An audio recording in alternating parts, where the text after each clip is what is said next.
Nelson Mandela.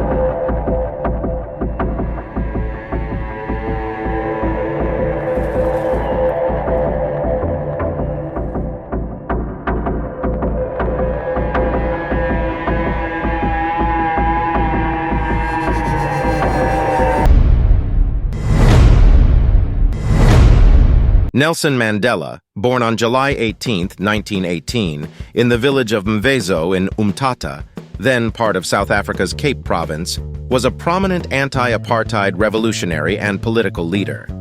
His life story is deeply intertwined with the struggle against apartheid, and he became a symbol of the global fight for human rights and racial equality. Here is a brief overview of Nelson Mandela's life and key events. Early life. Mandela belonged to the Thembu royal family.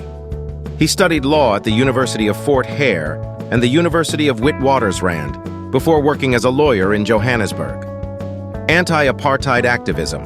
Mandela became politically active in the 1940s and joined the African National Congress, ANC, which aimed to challenge and dismantle the institutionalized system of racial segregation known as apartheid. Defiance campaign. In the 1950s, Mandela played a crucial role in the ANC's defiance campaign against unjust apartheid laws. He advocated for nonviolent resistance, but later became involved in more militant actions as peaceful protests were met with brutal government repression. Arrest and imprisonment.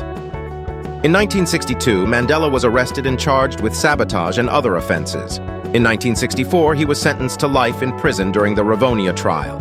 He spent 27 years in prison, mostly on Robben Island. International campaign for his release.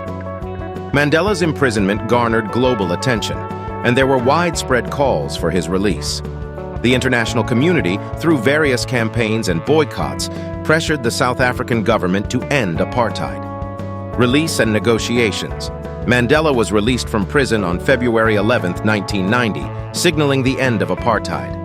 He worked closely with then-President F.W. de Klerk to dismantle the discriminatory system and establish a multiracial democracy in South Africa. Election as president. In 1994, South Africa held its first fully representative democratic election, and Mandela became the country's first black president. His presidency focused on reconciliation between the previously divided racial groups. Truth and Reconciliation Commission. Mandela supported the Truth and Reconciliation Commission, which aimed to address the atrocities of apartheid by allowing both victims and perpetrators to testify about their experiences. Retirement and legacy. Mandela served one term as president and voluntarily stepped down in 1999. He continued to work on various social and humanitarian issues until his death on December 5, 2013. Nelson Mandela's legacy extends far beyond South Africa. He is remembered as a global symbol of resilience, forgiveness, and the triumph of human rights over oppression. His life's work significantly contributed to the dismantling of apartheid and the establishment of a more inclusive and just society in South Africa.